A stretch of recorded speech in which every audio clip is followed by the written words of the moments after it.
the Lord is saying. और ये है जो प्रभु कहते हैं। There is still something which is hidden under the carpet.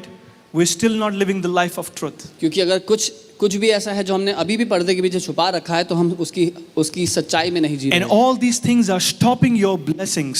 और ये सारी बातें आपकी उन आशीषों को रोकती हैं। That's a powerful scripture in Ephesians 1:3.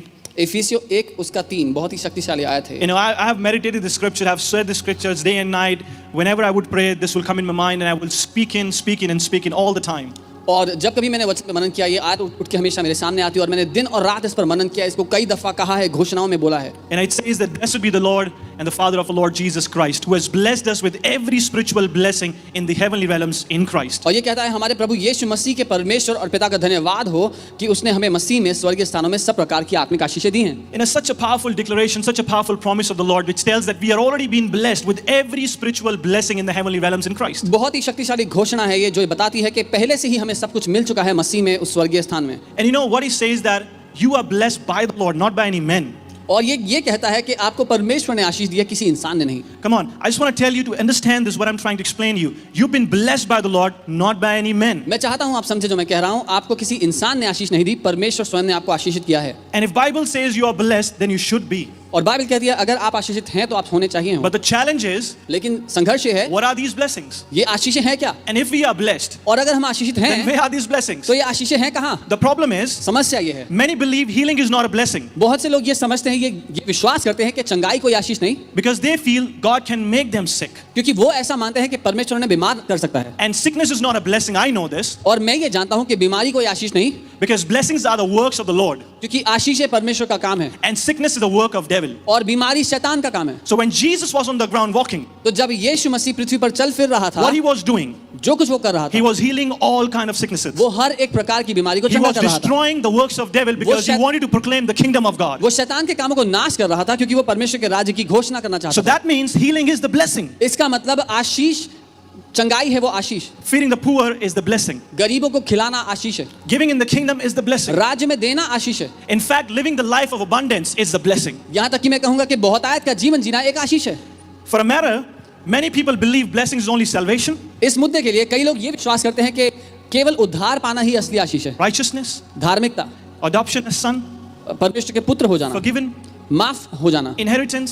और परमेश्वर में विरासत Because पाना। these all words are attached to the spiritual world. क्योंकि ये सारी बातें आत्मिक जगत से संदर्भ रखती हैं। But you're very right on this. और आप सही हैं इन बातों में। In your spirit man, you are perfect. अपने आत्मिक मनुष्य में आप सिद्ध हो चुके हैं। And these are spiritual blessings. Bible says this. और बाइबल कहती है ये आत्मिक आशीषें हैं। So what exactly I'm trying to explain you here? मैं- The Bible says we are blessed with every spiritual blessing. मैं ये समझाना चाह रहा हूँ कि बाइबल कहती है हम हर एक आत्मिक आशीष से आशीषित किए गए हैं। And whatever is blessing according to the word should be blessing in my life. और जो कुछ परमेश्वर का वचन कहता है आशीष है वो मेरे जीवन में भी दिखनी चाहिए, Because these are the words of God himself. क्योंकि ये स्वयं परमेश्वर की ही बातें हैं। So now let's come to this point that we are blessed spiritually. तो हम इस जगह आते हैं कि हम आत्मिक रूप से आशीषित हैं। Even if I say to you that you are exactly like Jesus in your spirit man, will not be wrong. अगर मैं आपसे ये कहूँगा कि अपने आत्मिक मनुष्य में आप हूबहू प्रभु यीशु के जैसे हैं तो मैं गलत नहीं होऊंगा, Because the same spirit who raised Jesus from the dead is living inside of you and me today. क्योंकि वही आत्मा जिसने यीशु को मुर्दों में से उठाकर जिंदा कर दिया आज आपके और मेरे भीतर रहता है। And Jesus is the firstborn of the Lord. और यीशु परमेश्वर का पहलौठा पुत्र है। And Bible says whoever believes on him और is बाइ- also the son and the daughter. और बाइबल कहती है जो कोई उस पर विश्वास करे वो परमेश्वर के बेटे बेटियां हैं। So that means me in my spirit man, you in your spirit man is blessed according to Jesus, same as Jesus. इसका मतलब आप और मैं आत्मिक मनुष्यता में यीशु के मुताबिक यीशु की ही तरह आशीषित किए गए हैं। So this settles here that in spiritual realm, in spirit man, we are blessed with all the blessings. तो ये इस बात को साबित कर देता है कि आत्मिक जगत में, आत्मिक बातों में हम हर एक बात में हर एक आशीष से आशीषित किए गए हैं। Then my question to the Lord is, तो प्रभु से मेरा सवाल ये है, if you only had to come here on this earth and make me spiritually blessed, why I'm living on the earth? Why I'm not with you in heaven? Why to be spending time here on the earth? कि अगर आपको आकर के यही करना था कि मैं आत्मिक रूप से आशीषित हो जाऊं तो मैं पृथ्वी पर क्या कर रहा हूं, यहाँ पर मैं क्या कर रहा हूं? अगर आत्मा में ही मेरा असली काम है तो मैं वहां क्यों नहीं हूं आपके साथ फिर? You know, many people are waiting to go to heaven बहुत से लोग इंतजार कर रहे हैं कि वो स्वर्ग जाएंगे एक दिन, because they feel in heaven everything is so good. क्योंकि उनको लगता है स्वर्ग में सब कुछ बहुत बढ़िया है। And that's true. और ये सच है, But they are waiting. लेकिन वो इंतजार कर रहे हैं, But they don't want to go. लेकिन वो जाना नहीं चाहते। They are waiting. वो इंतजार तो कर रहे They हैं, don't want to go. जाना नहीं चाहते। There is a big difference in both of things. बहुत बड़ा फर्क है दोनों बातों में। We all want to know Jesus. हम सब यीशु को जानना चाहते हैं, We want to have encounter with Jesus. यीशु के साथ साक्षात्कार चाहते हैं, but we don't want to meet him tonight. लेकिन उससे आज रात को मिलने के लिए तैयार नहीं है. You know, your spirit doesn't allow right now for you to leave this planet because there's a lot of work to be done. आपकी आत्मा अभी आपको यहाँ से जाने के लिए राजी नहीं होगी क्योंकि अभी बहुत काम बाकी है. You're not called to be just spiritually blessed. आप केवल इसलिए नहीं बुलाए गए कि आत्मिक रूप से आशीषित हो जाएं. You're called to enjoy these blessings as you're on the earth so that heavens comes down through you. आप इसलिए बुलाए गए हैं ताकि आपके द्वारा पृथ्वी पर स्वर्ग आ सके. So as I said that you're already blessed with every spiritual blessings in the heavenly realms. जैसा मैंने कहा आप पहले से ही हर एक आत्मिक आशीष से आशीषित हैं. Now the question is how I can get hold of these blessings in the physical realm. तो मेरा सवाल यह है कि शारीरिक दुनिया में मैं कैसे उन आशीषों में हिस्सा ले सकता हूँ. You know, if Bible calls us blessed, then we are blessed, no matter what we say, no matter what we believe or not. अगर बाइबल कहती है हम आशीषित हैं तो चाहे हम कुछ भी मानते हो कुछ भी कहते हो हम आशीषित हैं.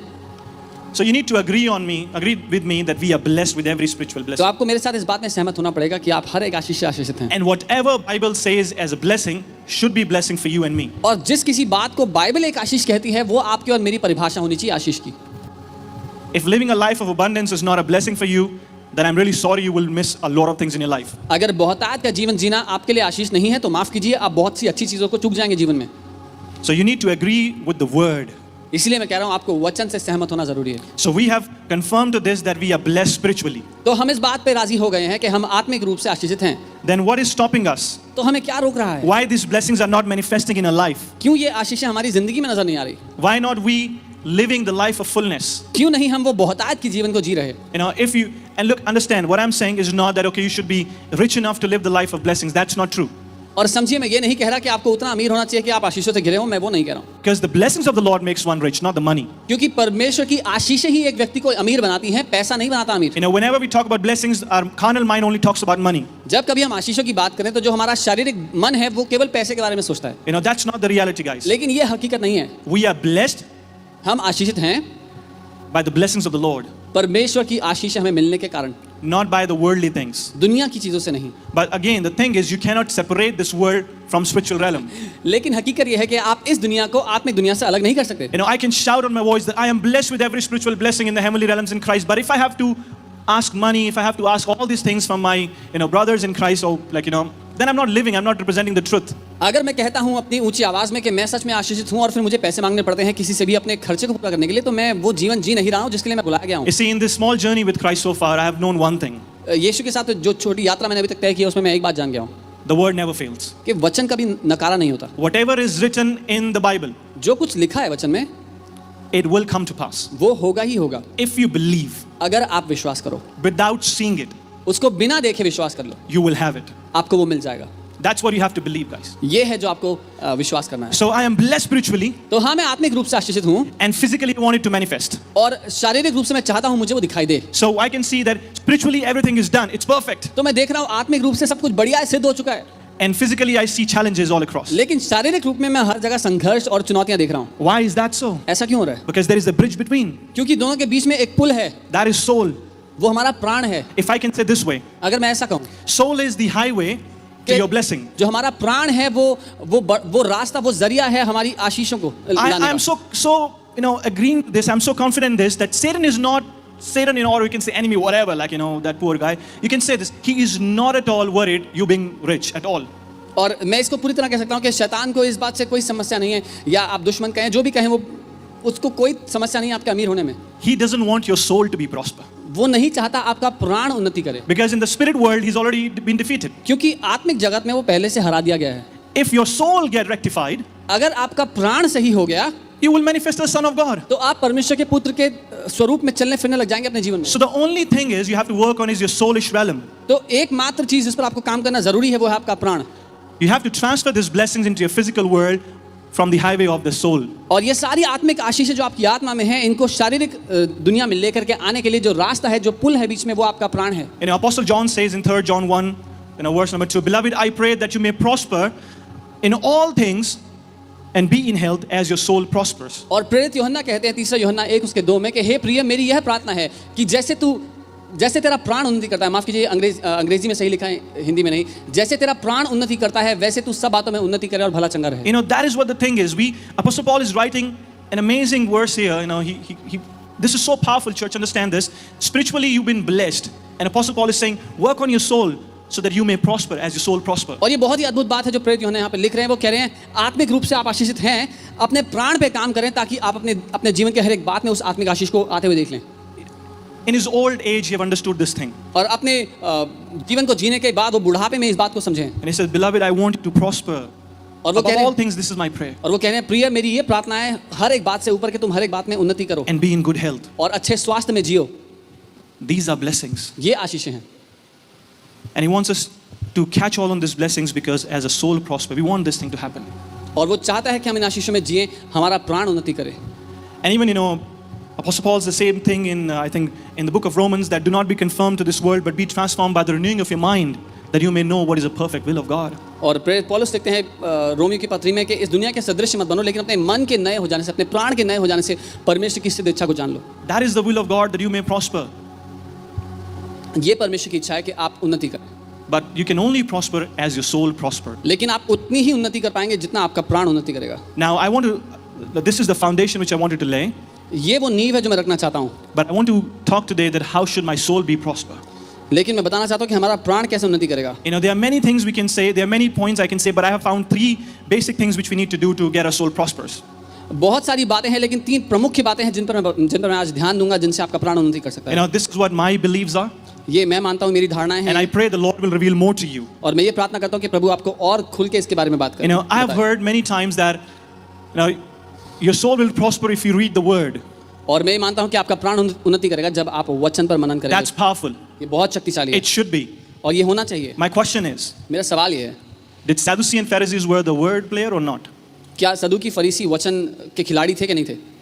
They would quote scriptures upon scriptures upon scriptures day and night, and yet when Christ was in front of them, they did not recognize him. वो एक पर एक बढ़िया से बढ़िया आयतें बोल सकते थे, बता सकते थे एक के बाद एक, लेकिन जब यीशु मसीह उनके सामने खड़ा था तो उसको पहचान नहीं पाए। They challenged the work of Jesus by the word. वो यीशु के कामों पर चुनौती करने लगे, उसके कामों पर उंगली उठाने लगे दुनिया के स्तर के मुताबिक। They were the readers. वो वचन को पढ़ने वाले लोग थे। They knew, the Old Testament, you can say Torah, word to word. और वो तोरा जो था उसको एक एक शब्द को वो जानते थे, रटे हुए थे। Now, I'm not saying reading the word will make you like Sadducees and Pharisees. मैं ये नहीं कह रहा कि वचन पढ़ोगे तो सदूकी फरीसी जैसे बन जाओगे। In fact, our foundation is the word. हमारी नींव ही वो वचन है। And Pastor Ankit always says is that he loves the word, and that is what he has implanted in us, that we are the word guys. We want to read the word. और pastor अंकित हमेशा ये कहते हैं कि वो वचन से प्रेम करते हैं और हमेशा इसी बात के लिए प्रोत्साहित करते हैं क्योंकि हम वचन के लोग हैं।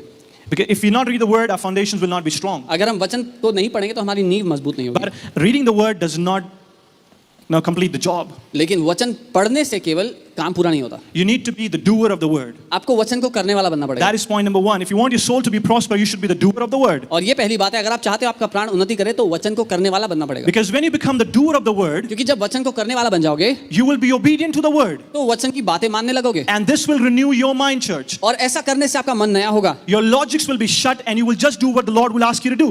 अपने तर्क वितर्क को बंद करके जब आप वो करेंगे जो प्रभु आपको करने के लिए कहता है, And you will have those blessings manifesting in your life. और उन आशीषों को अपने जीवन में होते हुए देखेंगे। How is that be possible? ये ऐसा कैसे हो सकता है? Come on, let's see the word from the word, as Pastor Ankit always says. हम वचन को वचन में से ही देखते हैं, जैसे पास्टर अंकित हमेशा And I कहते have found few friends in Bible, हैं। कुछ दोस्त हैं मेरे बाइबल में जो मुझे मिले, and I really talk to them as if they are my friends. I feel I know them as my friends. और मुझसे ऐसे ही बात करता हूँ जैसे मेरे दोस्त हैं। मुझे ऐसा महसूस होता है कि मैं उनको जानता हूँ। One is Peter. उनमें से एक है पतरस। We relate because we both are businessmen. इसलिए भी क्योंकि हम दोनों व्यवसायक हैं। But then let's see what Peter is doing here. लेकिन हम देखते हैं पतरस कर क्या रहे हैं। Let's open Bibles, Luke 5 and 5. लूका 5 और उसका 5 हम देखते हैं। I just want to give you the little background here that Peter was fishing. और थोड़ा सा कहानी बताता हूँ। पतरस मछली पकड़ रहे थे। And Peter is a professional fisherman. और पतरस जो है व्यवसाय से वो मछली पकड़ने वाले हैं, मंझे में मछली पकड़ने वाले। He's not a photographer. He's not a what do you say, man, a carpenter. He's a professional fisherman. वो कोई फोटोग्राफर या फिर कारपेंटर नहीं थे, वो पेशे से मछली पकड़ने वाले थे। So he was fishing. तो वो मछलियाँ पकड़ रहे थे। And we'll read 5:5. He says, but Simon answered to him, said, Master, we have toiled all night and caught nothing. और वो बात करते हैं और कहते हैं कि हमने पूरी रात भर मेहनत की और कुछ भी हाथ नहीं लगा। Can you read that? All night he was toiling to catch fish. और वो कहते हैं कि पूरी रात भर हमने मेहनत की और कुछ ना पकड़ा। And he found nothing. कुछ भी हाथ ना आया। He's a professional fisherman. वो पेशे से मछली पकड़ने वाले हैं। It would not happen with every fisherman of the world. If you do not catch a fish, you're not a fisherman. ये किसी भी शायद मछली पकड़ने वाले के साथ नहीं होगा कि रात भर मेहनत करने के बाद एक भी हाथ ना आए। अगर ऐसा होता है तो आप मछली पकड़ने वाले नहीं हैं पेशे से। At least one. एक तो आई होगी, One you can catch. एक मछली तो पकड़ ली And होगी। it says, I have toiled all night. That means he was not sleeping in the boat. He was casting net again and again, but he could not catch even one. और पतरस ने कहा हमने रात भर मेहनत की, ऐसा नहीं कि वो सो रहा था नाव में जाके, लेकिन रात भर उसने मेहनत की, बार बार जाल डाला, अलग अलग जगह डाला होगा, पर एक भी मछली नहीं पकड़ पाया। क्या मछली नहीं थी पानी में? Were there no fishes in the water? Where were the fishes? मछलियाँ कहाँ थी? A professional fisherman is fishing, but he's not able to catch fish. एक ऐसा व्यक्ति जो व्यवसाय से मछली पकड़ने वाला है, उसके हाथ कोई मछली नहीं लगी पूरी रात भर मेहनत करने के बाद। This tells me Peter need to work a lot. ये मुझे बताता है कि पतरस को बहुत मेहनत करने की And जरूरत है। that's what you and me will do if we do not get the results. We will go deep, dig in the word, and or maybe we will just read the word. Or maybe we will ask others to help us out. Or maybe we will stop doing it. और आप और मैं भी ऐसे ही करेंगे। अगर हम कुछ करते हैं उसका परिणाम हमें अपने अनुकूल हमारे मुताबिक नहीं मिलता तो हम और मेहनत करेंगे, हम और या तो वचन में और समय बिताएंगे, दूसरों को बोलेंगे हमें बताओ हम क्या करें, मदद मांगेंगे। So Peter is tired. He got nothing. अब पतरस थक गया रात भर मेहनत करने के बाद, कुछ हाथ नहीं लगा। And you will read the full scripture. You will get to know what I'm saying. But I don't want to read you right now. Let's open our Bibles to John 21:3. और आप पूरा पढ़ेंगे तो मालूम होगा क्या कहानी है, लेकिन हम यूहन्ना 21 उसका 3 देखते हैं। Again, my friend Peter is there. दोबारा मेरा दोस्त पतरस यहाँ पर है। Simon Peter said to them, now he's not only fishing alone, he's taking everyone along with him. और अब पतरस अकेला नहीं जा रहा मछली पकड़ने, वो सबको साथ लेकर जा रहा है। He said, I'm going fishing. कह रहा है मैं तो मछली पकड़ने जा रहा हूँ। And they said to him, that means the rest of the disciples, और उन्होंने मतलब बाकी के चेलों ने उससे कहा we are going also with you. हम भी तेरे साथ चलते हैं। They went out, immediately got into the boat, and that night they caught nothing. और उन सब ने नाव निकाली और साथ में मछली पकड़ने चले गए, और लिखा है उस रात कुछ नहीं पकड़ा। Such a failure it is, man. कितनी बड़ी हार है। Earlier only Peter got failed. पहले सिर्फ पतरस की हार हुई थी, Now 10 more. Judas is not included in इस this. बार 10 और 7 मिलकर के हार गए हैं, क्योंकि यहूदा स्क्रूति नहीं है इसमें। I want them to quit their profession. मैं चाहता हूँ कि वो अपना काम छोड़ दें, धंधा बंद कर दें। They are not called to fish. उनके बस का नहीं है मछली पकड़ना। Many of you are not called to do what you are doing. आप में से बहुत से लोग वो करने के लिए नहीं बुलाए गए जो आप कर रहे हैं, Or you're not hearing the Lord. या आप प्रभु को नहीं सुन रहे हैं, Because they were doing something they were not called you. क्योंकि वो कुछ ऐसा कर रहे थे जिसके लिए वो बुलाए नहीं गए थे। You know, I saw Peter fishing, toiling all night, did nothing. मैंने पतरस को रात भर मेहनत करते हुए कुछ हाथ ना लगते हुए देखा। 11 went, toiled all night, nothing. 11 गए, रात भर मेहनत की, कुछ हाथ नहीं लगा। They are fishes in the sea. और बहुत सारी मछलियां हैं पानी में, They have the net. उनके पास जाल भी है, They are in the boat. वो नाव में भी गए हैं, Everything is there. सब कुछ ठीक है, They're not catching anything. लेकिन कुछ पकड़ नहीं रहे, Because not yet Lord declared anything to them. क्योंकि प्रभु ने अब तक कुछ घोषणा नहीं की उनके And ऊपर। word, you know, if you read Luke 5:5 and you continue to 21:3, you will find, then Jesus said to them, cast your net. और अगर आप लूका 5:5 में आगे देखेंगे या यूहन्ना 21:3 में आगे देखेंगे तो यीशु ने कहा अपने जाल को डालो, And they did so. और उन्होंने वैसा ही किया, They got a great fish. और बहुत ज्यादा मछलियां पकड़ ली। What happened? क्या हुआ? They received the word and they did what exactly the word was saying. उन्होंने वचन ग्रहण किया और वही किया जो वचन ने करने के लिए कहा, Because they got obedient to the word. That means they are doer of the word. क्योंकि उन्होंने वचन को माना, वचन जो कहता है वो किया। You know, many times I've come across with people that say, hey, we have read in Bible, the blessings are there, we have read this, we have read that, but they just read it. They don't do what Bible says to do. और मैं बहुत बार लोगों से बात करता हूँ, कहते हैं हमने बाइबल पढ़ी है, उसमें ये आशीष लिखी है, वो आशीष लिखी है, लेकिन वो केवल पढ़ते हैं, करते नहीं जो करने के लिए कहा You गया। know, many times people say and come to me that, hey, no, you talk about tithe, I'm tithing, I'm not getting anything. बहुत बार लोग मेरे पास आके कहते हैं आप दशमांश की बात करते हैं, मैं कब से दशमांश दे रहा हूँ, मेरी जिंदगी में कोई आशीष नहीं है। You know, they have tithe, but not, they have just started doing tithing. अच्छा, उन्होंने दशमांश देना शुरू कर दिया है, माफ कीजिए, Maybe a month or two. हो सकता है 1-2 महीने ही हुए हों, And they want, why it's not working? और वो पूछते हैं कि काम क्यों नहीं कर रहा है, Because you're not believing for. क्योंकि आप विश्वास नहीं कर रहे। You only believe that when I give 10%, 100% will be returned back to me immediately. आप ये मानते हैं कि जब मैं 10% दूंगा तो 100 गुना मुझे वापस दे दिया जाएगा। This is not stock market, guys. ये स्टॉक मार्केट नहीं है, Try that, you will lose a lot of things. ऐसा कोशिश कर लो, बहुत जाएगा पैसा। You see, what I'm telling you guys, when you become the doer of the word, first of all, you have to believe the Lord is living. मैं आपको ये कहना चाहता हूँ, जब आप वचन की बात करते हैं, वचन पे विश्वास करते हैं, सबसे पहले आपको जानना और ये विश्वास करना जरूरी है कि परमेश्वर जीवित है। You know, that is point number 1, that you start to do what the word of God is saying. ये पहली बात है कि आप वो करना शुरू करें जो प्रभु कहता है करने के लिए, And you will have great multitudes of blessings hitting you. और महान आशीषें आपके जीवन में आते हुए देखेंगे। You know, the same Peter will वही teach us more things today. वही पतरस जो और बातें सिखाता है। Let's open our Bibles to Acts 10:9. हम प्रेरितों के काम 10 उसका 9 देखते हैं। Now see what is happening. हम देखते हैं क्या हो रहा है। There is a big difference in Peter now.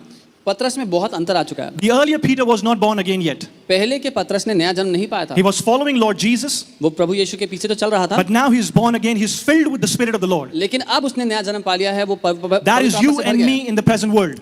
और ये आपको और मुझे दर्शाता है इस समय की दुनिया में। And see what is happening. और अब देखते हैं क्या हो रहा है। It says the next day as they went on the journey, they drew near the city and Peter went up on the rooftop to pray about the 6th hour. और यहाँ लिखा है दूसरे दिन जब वे चलते चलते नगर के पास पहुंचे तो दोपहर के निकट पतरस कोठे पर प्रार्थना करने चढ़ा. Now, what is actually happening? I'll give you a backstory. Cornelius had a vision. The angel of the Lord appeared to him and told him, go to Peter and call him so that he can give you the good news. और हुआ ये कि Cornelius प्रार्थना कर रहा था, उसके पास स्वर्गदूत आया, उसने दर्शन देखा और कहा कि पतरस को बुलाओ. And now Peter is on the rooftop praying. और पतरस छत पर जाकर प्रार्थना कर रहा है. That is what is missing. और ये है जो गायब है. We want people to pray for us. हम चाहते हैं लोग हमारे लिए प्रार्थना करें. We want people to lay their holy hands on holy head हम चाहते हैं कि लोग अपने पवित्र हाथ हमारे पवित्र सर पर रख दें so that we can be blessed. ताकि हम आशीषित हो जाएं. Peter has known the key now. पतरस के पास वो चाबी है. अब He went on the rooftop to pray. वो छत पर गया है प्रार्थना करने के लिए. He wants to commune with the Lord. वो परमेश्वर के साथ बात करना चाहता He है. wants to develop that intimacy with the Lord. वो घनिष्ठता चाहता है परमेश्वर के साथ. And see what happened, because Peter was sensitive to the spirit world. He went on the rooftop, began to pray. He had the vision from the Lord, and because of that vision, Cornelius and the whole household was saved the next day. और देखिए क्या हुआ इसके कारण. जब पतरस छत पर गया प्रार्थना करने के लिए उसको एक दर्शन आता है. उस दर्शन के कारण कॉर्नेलियस उसका पूरा घर उद्धार So पाता है. Peter is now doing the word. और अब पतरस वचन को कर रहा है. And because he is the doer of the word, without even completing the gospel, the spirit fell on Cornelius and the whole household. He is getting instant results now. और क्योंकि पतरस अब वचन जो कहता है वो कर रहा है, वो परमेश्वर की बात को सुनकर पूरा कर रहा है, तो जब वो प्रचार कर ही रहा था उससे पहले ही पवित्र आत्मा उतर आया और सबके सब अन्य भाषा में बोलने The लगे. same Peter who was toiling all night to catch fish was not getting results, and now because he followed what the Lord is saying to him, he is getting instant results. वो पतरस जो रात भर मेहनत मशक्कत कर करके भी कुछ परिणाम नहीं पाता था, अब वो प्रभु की बात सुन करके आसानी से उन परिणामों को देख रहा है. And that's what we have to do individually. और ये है जो हमें व्यक्तिगत रूप से अपने जीवन में We करना should है. be the doer of the word, हम वचन के करने वाले हों. but you cannot be the doer of the word if you're not the reader of the word. और अगर आप वचन को पढ़ते नहीं तो उसको कर भी नहीं सकते. So read the word and do the word. इसीलिए वचन को पढ़ो ताकि उसको कर सको. And what the Spirit tells you, you should be obeying to the Spirit. और जो आत्मा कहती है उसको पूरा करो. That's the way. That's how you renew your mind, church. ये तरीका है अपने मन को नया करने का. Many people say, how should I renew my mind? You can only renew your mind to the degree of truth you know from the word. बहुत से लोग कहते हैं कैसे मैं अपने मन को नया करूं. आप उसी सीमा उसी स्तर तक अपने मन को नया कर सकते हैं जहां तक आप वचन को समझते हैं. So if Bible tells you do not lie, अगर वचन कहता है झूठ मत बोलो, start doing it. तो वैसा करना शुरू करो And your minds will get renewed. और आपका मन नया होगा. If you just read the word and don't do it, अगर केवल वचन पढ़ लिया और किया नहीं, then you can only post the words on Facebook and nothing will happen. तो केवल वचन फेसबुक पे पोस्ट कर पाओगे और कुछ नहीं होगा But उससे. now it is Insta. और अब इंस्टाग्राम भी आ गया. That's all possible. बस यही हो पाएगा फिर. But if you really want to do the word, लेकिन अगर सच में वचन को करना this चाहते will हो, renew your mind, this will renew your soul, and you will start to access those blessings which are already been in your life. तो ये आपके मन को नया कर देगा, आपको उन आशीषों को आपके जीवन में ला देगा जो आपके आत्मा में है. And not only this is for individuals as well as for the church. और ये इतना ही नहीं, केवल एक व्यक्ति के लिए ही नहीं लेकिन कलीसिया के लिए भी है. In the book of Acts, chapter 13, verse number 2, Bible is saying they were ministering to the Lord, they were fasting, and there was instruction given to them that separate Barnabas and Saul because I have called them to do my work. और प्रेरितों के काम 13 उसका 2, क्योंकि वो प्रार्थना कर रहे थे तो प्रभु की ओर से उन्हें निर्देश मिलता है शाऊल और बारनबास को मेरे लिए अलग कर दो क्योंकि मैंने उनको बुलाया है अपने. What if church was only doing events? क्या होगा अगर कलीसिया केवल इवेंट्स कर रही हो? What if the church is only planning retreats? क्या होगा कलीसिया अगर केवल रिट्रीट्स कर रही हो? Look, I'm not against it. मैं इस सब के खिलाफ नहीं. We want to plan retreat. हम लोग रिट्रीट करना चाहते हैं. But again, nothing should be replacing to the word and the prayer to the Lord. लेकिन कोई भी चीज वचन की और प्रार्थना की जगह ना ले पाए. Many times Pastor Ankit have said this from the stage, from this pulpit, that many times we have seen when a corporate prayer happens, Lord give us instructions to save lives of people. और कई बार हमने पासवान अंकित को बहुत सी गवाहियां देते हुए सुना है pulpit से.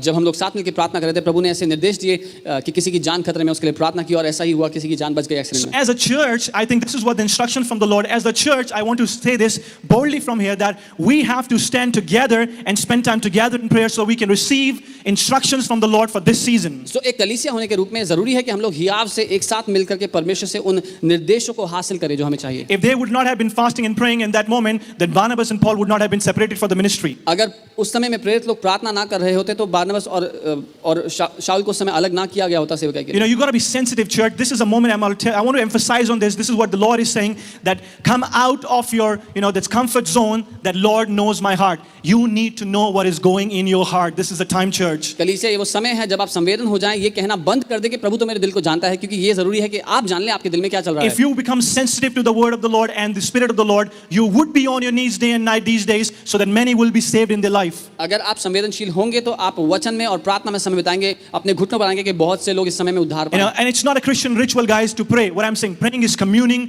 with the Lord Himself. और ये कोई मसीह रीति रिवाज नहीं कि हम लोग प्रार्थना करते हैं, लेकिन मैंने जैसा कहा प्रार्थना करना, प्रभु से बात करना है। Paul would not be Paul if he would not be man of prayer. पौलुस अगर प्रार्थना करने वाले व्यक्ति ना होते तो वो कभी पौलुस ना बनता। He says, more than anybody, I pray. वो कहते हैं तुम सबसे ज्यादा मैं प्रार्थना करता हूँ। He was bold enough to say this. और वो हिम्मत रखते थे ये बात We कहने can't say this because we don't do it. Simple as it is. की। हम ये कह नहीं सकते क्योंकि हम ऐसा करते नहीं है, सिंपल सी आसान You know, C. you got to understand this, guys. This is important. This is church. This is His bride. इसीलिए समझिए कलीसिया, हम उसकी दुल्हन, उसकी कलीसिया हैं। I want to tell you something. मैं कुछ बताना चाहता हूँ। He died as a son. वो एक पुत्र के रूप में मरा He rose again as a great king, great son. और वो एक महान बेटे, एक महान राजा के रूप में दोबारा He's जिंदा coming हुआ। back as a husband for the bride. और वो वापस आ रहा है अपनी कलीसिया के पति के रूप में। And his bride should be blameless. और उसकी जो दुल्हन है, And in उसकी कलीसिया, health. उसकी दुल्हन, उसकी It कलीसिया cannot दाग रहित be हो। done without praying, spending time with the Lord. उसकी कलीसिया दाग और धब्बा रहित हो और स्वस्थ हो, और ये प्रार्थना और प्रभु के साथ समय बिताए बिना नहीं हो सकता। So I want to declare here right this moment, guys, please understand, we want you to spend time with the Lord in your closet, because the moment is coming when God is going to instruct you with many instructions about your life and about the church as well. तो मैं ये बताना चाहता हूँ, कलीसिया इस समय है, ये जरूरी है कि आप तैयार हो जाएं कि प्रभु आपको और कलीसिया को निर्देश दे कि वो कहाँ ले जाना चाहता है हमें। If you will not be attentive to the word, if you will not be attentive to the spirit world, you're going to miss many things. अगर आप वचन के लिए संवेदनशील नहीं होंगे या फिर उसकी आत्मा की बातों पर ध्यान नहीं देंगे तो बहुत सी बातों में चूकेंगे। Because I believe this is a prompting from the Lord that He wants His church to be attentive to His spirit. मैं विश्वास करता हूँ ये परमेश्वर की ओर से ही है, प्रोत्साहित है, क्योंकि वो चाहता है उसकी कलीसिया उसकी आत्मा के लिए संवेदनशील हो जाए। So that is what I want to declare over your life, और ये है जो मैं घोषणा करना चाहता that we all shall become the doer of the word. हूँ कि हम परमेश्वर के वचन को करने वाले बन जाएं। Amen. And point number 2, I want to tell you that there should be no veil. और दूसरी बात जो मैं कहना चाहता हूँ कि कोई पर्दा नहीं होना चाहिए। See, if you want the blessings to follow in your life, if you want that spiritual blessings to manifest in physical blessing on this soulish world, there should be no veil. अगर आप चाहते हैं कि वो आत्मिक आशीषें आपके शारीरिक दुनिया में भी दिखाई दें, तो आपके जो प्राण है, जो ये रास्ता है, इसमें कोई पर्दे नहीं होने चाहिए। You know, there are many veils, guys. बहुत से पर्दे हैं। And I'm not saying that, okay, we are living in perfection. मैं ये नहीं कह रहा कि मैं सिद्धता में जी रहा हूँ, But what I'm saying, if you work on these veils, you will be able to transfer these blessings from spiritual to physical very easily. और मैं ये कह रहा हूँ कि अगर आप इन पर्दों पर काम करेंगे जो आपके प्राण पर डले हुए हैं, तो आप बहुत आसानी से इन आत्मिक आशीषों को अपने शारीरिक जीवन में देखेंगे। You know, the Bible says, we don't have much time, we'll not go there, but the Bible says in 1 Samuel 16:7, the Lord looks at heart. और पहला शामुएल 16 उसके 7 में वचन कहता है कि परमेश्वर हृदय को देखता है। And even Jesus have said many times, if you read Gospels, you know, of Matthew, Luke, and it says here, Jesus perceived the thoughts, you know, and He said, why are you thinking in your heart like this? और कई बार यीशु ने, अगर आप वचन में पढ़ेंगे तो पाएंगे कि यीशु ने उनके विचारों को पढ़ लिया और कहा कि अपने दिल में ऐसा क्यों सोच रहे हो। The veils are not, you know, physical veils. These are the veils in the spirit, in the soulish realm, in our heart, in our minds, that what veils we have developed. और ये वो सारे पर्दे जिनकी मैं बात कर रहा हूँ, ये शारीरिक पर्दे नहीं है, लेकिन हमारे प्राण पर डले हुए वो सारे पर्दे जिनकी मैं बात कर रहा हूँ। Come on, understand this thing. You cannot lie to the Lord, ये बात समझ लीजिए कि आप प्रभु से झूठ नहीं बोल सकते, because Lord never sees physical. He sees what's going in your heart. क्योंकि प्रभु कभी भी शारीरिक बातों को नहीं देखता, वो आपके हृदय में क्या चल रहा है वो देखता है। And He's not doing any sort of condemnation here. He's not pinpointing people out. He's not saying, hey, you are sinner, you do this. No. What I'm saying to you, church, whatever is in the heart, it should be on our face. और मैं ये किसी पे दोष लगाने के लिए, प्रभु दोष लगाता है ऐसा नहीं कह रहा हूँ, लेकिन मैं ये चाहता हूँ कि जो कुछ हमारे हृदय में हो हमारे चेहरे पर भी हो। For a man, as a man thinks in his heart, so is he. क्योंकि एक व्यक्ति जैसा अपने हृदय में सोचता है वैसा ही वो है। So you got to work on your heart thing. तो अपने हृदय पे काम करना हमें जरूरी है। And what I'm saying here, it's not that, you know, you start a journey of self-evaluation. Oh, I've done this, I've done this, I've done this, I'm a sinner. You are the righteousness of God in Christ Jesus. There is no above truth than this. और मैं ये नहीं कह रहा कि अपने आप पर दोष लगाने की एक यात्रा पर आप निकल जाएं कि मैंने तो ये किया, मैंने तो ये किया, मैं तो बहुत बड़ा पापी हूँ। आप परमेश्वर की धार्मिकता है, आप यीशु मसीह की, परमेश्वर की धार्मिकता है यीशु मसीह में, और इससे बड़ा कोई सच नहीं है। There are major two veils in our life. दो प्रमुख पर्दे हैं हमारे जीवन में। Number one, पहला that we lie to the Lord. कि हम प्रभु से झूठ बोलते हैं। Number two, दूसरा, we lie to ourselves. हम अपने आप से झूठ बोलते हैं। If you remove these two veils, अगर ये दो पर्दे हटा दोगे you will see the spirit world clearly. तो आत्मिक दुनिया को आसानी से स्पष्टता से देख पाओगे, Because there is no more manipulation left across. क्योंकि अब कुछ बदलने के लिए बचा नहीं है बीच में। There is no negotiation with the Lord. परमेश्वर से आप मोलभाव नहीं कर सकते हो, He knows our heart. वो हमारे हृदय को जानता है। It's time that we should know our heart. ये समय है कि हम भी अपने हृदय को जान लें, And it's very easy to know. और ये बहुत आसान है जानना। In a span of second, we can understand where my heart is. एक क्षण में आप जान जाएंगे आपका हृदय कहाँ है, And that is what we need to work on. और ये है जिस पर हमें काम करना है। You know, whatever you love, whatever you you cherish the most, whatever you enjoy doing, whatever you value, your heart is connected to that. जिस किसी बात को आप कीमत देते हैं, जिस किसी बात को आप कीमती समझते हैं, प्यार करते हैं, वो बात है आपका हृदय अपनी ओर उनकी ओर भागता है. No matter you will hear so many times, if your heart doesn't incline to what I'm saying, you will not do so. आप चाहे कितनी बार भी कोई भी बात सुन लें, अगर आपका हृदय उस बात को कीमती नहीं समझता तो आप वो नहीं करेंगे. So you need to understand, our heart does matter. इसीलिए आप समझ लीजिए हमारा हृदय जरूरी है. You become the doer of the word. आप वचन को करने वाले बन जाओ. Many people can become the doer of the word, बहुत से लोग वचन को करने वाले बन सकते हैं and we all should be, और हम सब होने भी चाहिए. but still your heart will matter. लेकिन फिर भी आपका हृदय बहुत जरूरी है. Just imagine this. इस बात की कल्पना करें. Go back to your school days when teachers will enter in the room and you all have to stand up.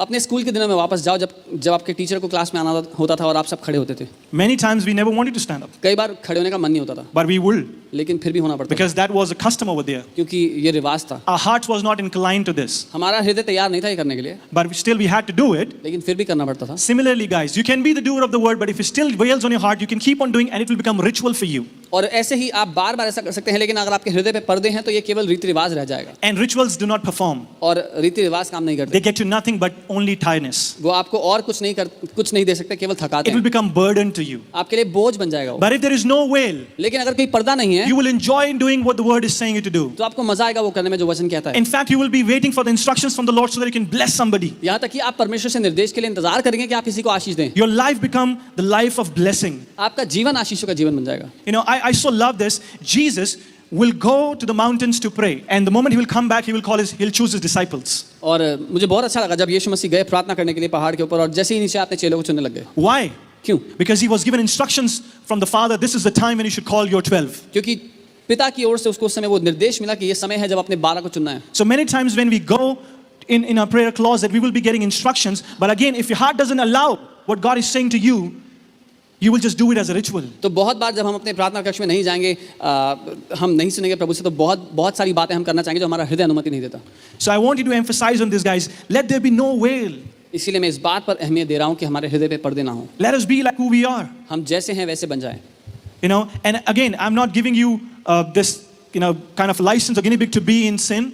मैं कोई लाइसेंस नहीं दे रहा हूँ किसी को पाप की जिंदगी जीने का. What I'm saying to you, the grace is there. मैं ये कह रहा हूँ अनुग्रह आपके लिए मौजूद है. If any one of our lacking in anything, you just go to the Lord and He's great enough. He'll rescue you. अगर हम में से कोई भी किसी भी समस्या में किसी भी बात में है तो प्रभु के पास आजादी से जाएं और वो आपको उससे निकाल लेगा. And this is what the Lord is saying.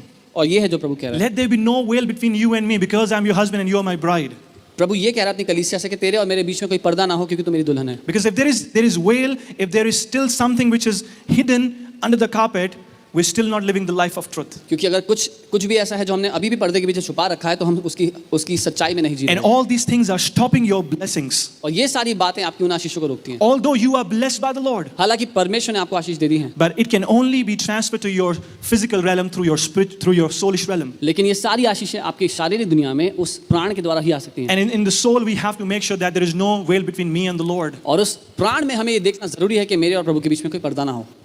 And I can guarantee you, if you work on this, you will be able to access your blessings very easily. और मैं आपको आश्वासन देता हूँ अगर आप इस पे काम करेंगे तो अपनी आशीषों को आसानी से अपने जीवन में देखेंगे.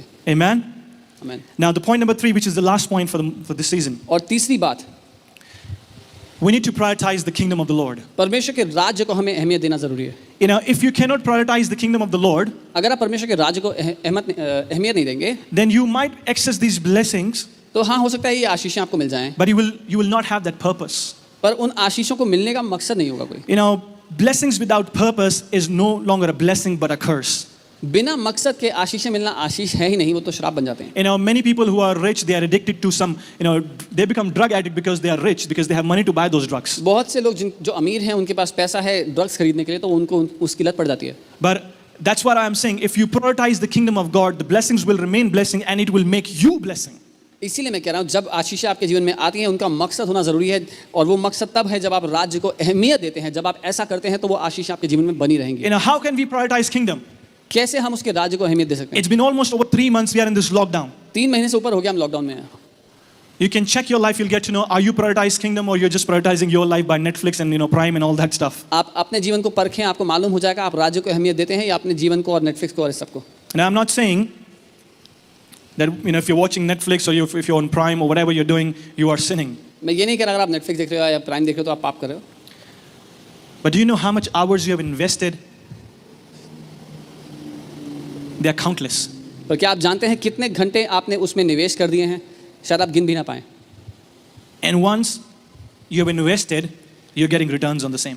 और एक बार आपने वो निवेश कर दिया तो आपको उसका प्रतिफल मिलेगा, उसमें से वापस मिलेगा कुछ। Bible says, whatever you will sow, you shall reap. Bible कहती है जो कुछ आप बोते हैं वही काटते हैं। You sow your time, you will reap what you have sown into.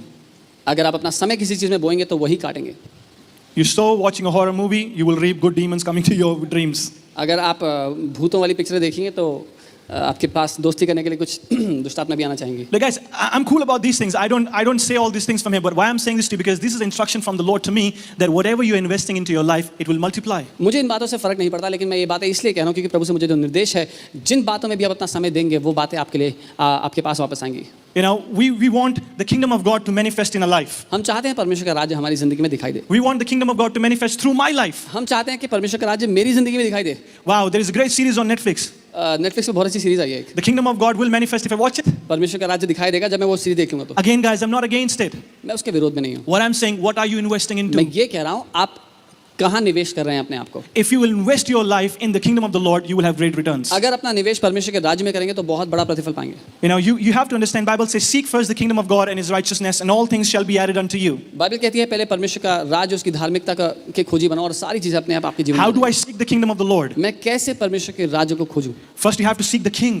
पहले उसके उस राज्य के राजा को खोजो, Then only you will find what is kingdom like. तभी मालूम कर पाओगे उसका राज्य है कैसा। If you are not seeking the kingdom, अगर उसके राज्य को आप नहीं खोज रहे, because you have never sought the king. वो इसलिए क्योंकि आपने कभी राजा को खोजने की कोशिश नहीं की। Guys, Bible clearly says, where your treasure is, there your heart will also be. Bible साफ कहती है जहाँ कहीं आपका खजाना है आपका हृदय भी वहीं होगा।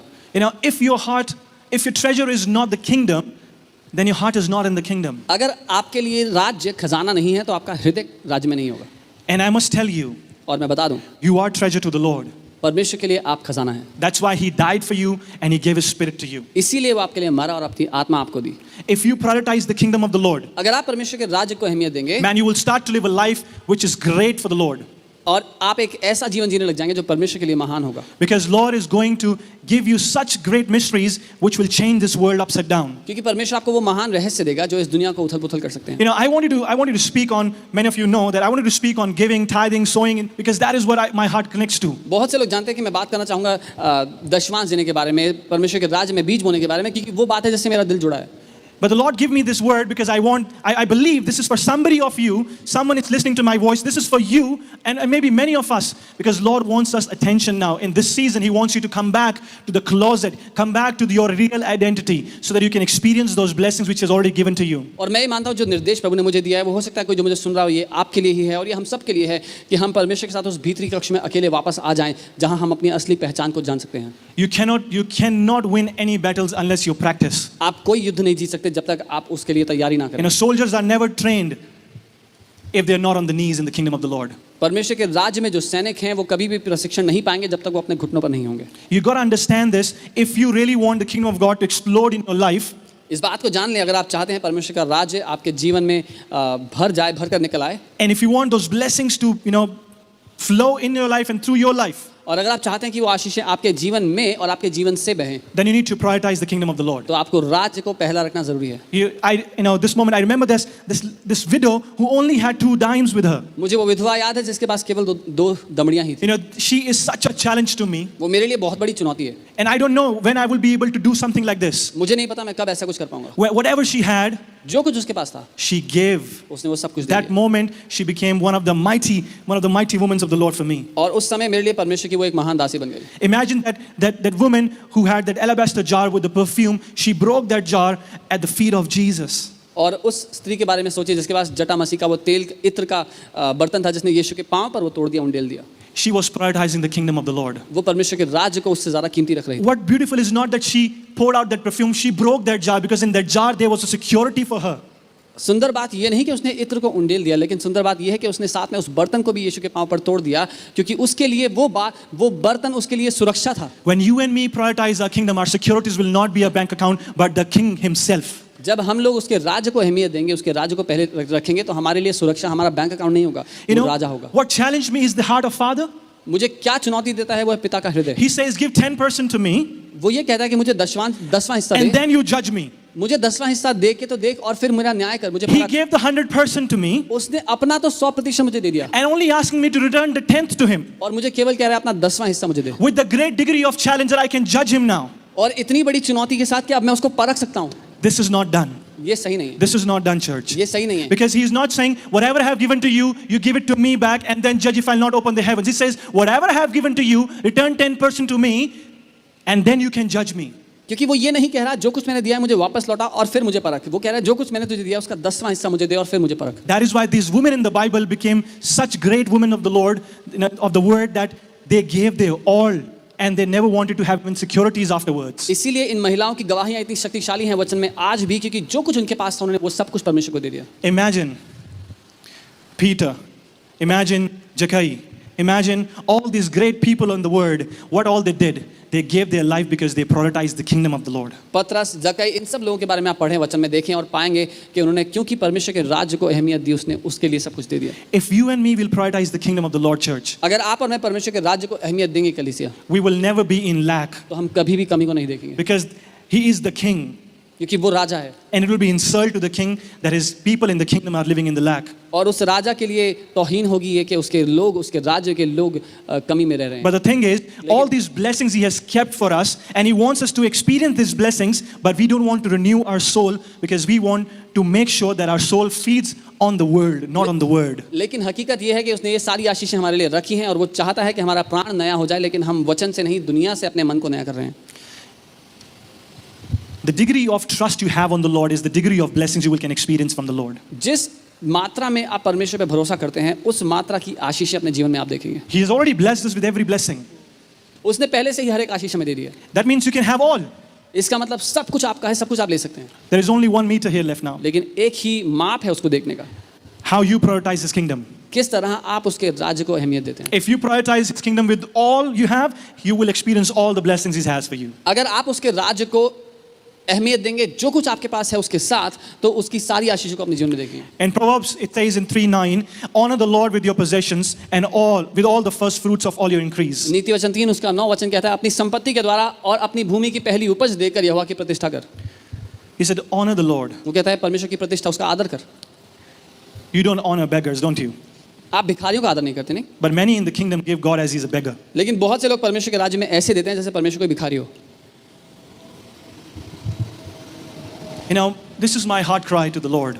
मेरे दिल की ये पुकार है प्रभु के लिए Let our eyes be open to see you as king, कि हमारी आंखें खुल जाएं कि हम तुझे राजा की तरह देख पाएं so that I will know how to live under your kingship. ताकि मैं जान पाऊं कि आपके उस राजस्व के अधीन मुझे जीना कैसे है Because I just want to tell you that he is king on the throne. मैं आपको ये बता रहा हूं कि वो राजा है जो राज्य पर सिंहासन पर बैठा है And if you prioritize his kingdom, और अगर आप उसके राज्य को अहमियत देंगे there is a treaty between the heaven and earth स्वर्ग और पृथ्वी के बीच में एक रजामंदी है that whatever my people do on the earth for me, जो कुछ मेरे लोग पृथ्वी पे मेरे लिए करेंगे the heaven will back up with them. स्वर्ग उनका साथ देगा उस बात में You got to understand, it's a treaty between heaven and earth. आपको ये समझना जरूरी है स्वर्ग और पृथ्वी के बीच में ये रजामंदी है Bible says if two agree on the earth, the same will happen in the heaven. Bible कहती है जो कुछ पृथ्वी पर दो लोग राजी होंगे स्वर्ग उसमें राजी होगा If you agree to live for the kingdom of the Lord, अगर आप राजी हैं परमेश्वर के राज्य के लिए जीने के लिए the kingdom will flow from you. तो वो राज्य आपके जीवन से बहेगा And not only you will be blessed, और केवल आप ही आशीषित नहीं but होंगे you will become a blessing to many. आप बहुतों के लिए आशीष बन जाएंगे From my beginning days, मेरी शुरुआत के दिनों से I have seen how Lord will challenge us. मैंने देखा है कैसे परमेश्वर ने हमें चुनौतियां दी हैं And it's never to, demoralize you or to defame you, but it's always to elevate your level. और ये आपको निराश करने के लिए नहीं लेकिन आपको प्रोत्साहित करने के लिए आपके स्तर को बढ़ाने के लिए बता रहा The widow was preparing for the last meal so that she and her son will eat the last meal and they will die. हूं ज़राफ़त की वो विधवा तैयारी कर रही थी कि वो और उसका बेटा वो आखिरी निवाला खाएं और मर जाएं Such a great preparation she was doing. She was preparing her burial. इतनी बढ़िया तैयारी कर रही थी वो अपने ही गाड़े जाने अपने ही मरने के लिए तैयारी कर रही थी Not only her burial, but along with her son. अपने ही नहीं अपने छोटे बच्चे अपने बेटे के लिए भी तैयारी कर रही थी So what she was doing, she was preparing some, she said, okay, I'm just finding some, woods here. I'll prepare the last meal and me and my son will eat so we can die. और वो लकड़ियां इकट्ठी करी थी कि जाके मैं ये आखिरी निवाला बनाऊं आखिरी रोटी बनाऊं और मैं और मेरा बेटा खाएं उसके बाद मर जाएं Many of you are saving so that if you get corona, you can pay the bill in your hospital. बहुत से लोग आप में से पैसे जमा इसलिए कर रहे हैं कि अगर गलती से किसी को कोरोना हो गया तो वो जाके कम से कम अस्पताल का बिल तो पे When कर the healing is available from the cross flowing in your life. जब क्रूज से आपके लिए चंगाई दे दी गई है Now, I'm sorry if it sounds hard to you, but that's the reality, church. माफ कीजिए अगर कठोर लग रहा है पर ये हकीकत है बहुतों के लिए I want to tell you, if you prioritize kingdom, what Lord did, He sent His prophet and say, you go and eat what she's preparing because she's preparing for her death and I have life in front of her.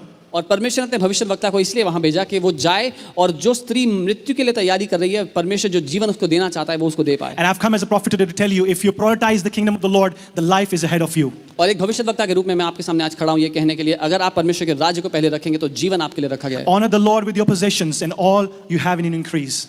अपनी सारी संपत्ति से और अपनी सारी बढ़ोतरी से परमेश्वर का आदर करें, And that shall be done to you. और आपके साथ वैसा ही होगा। Amen.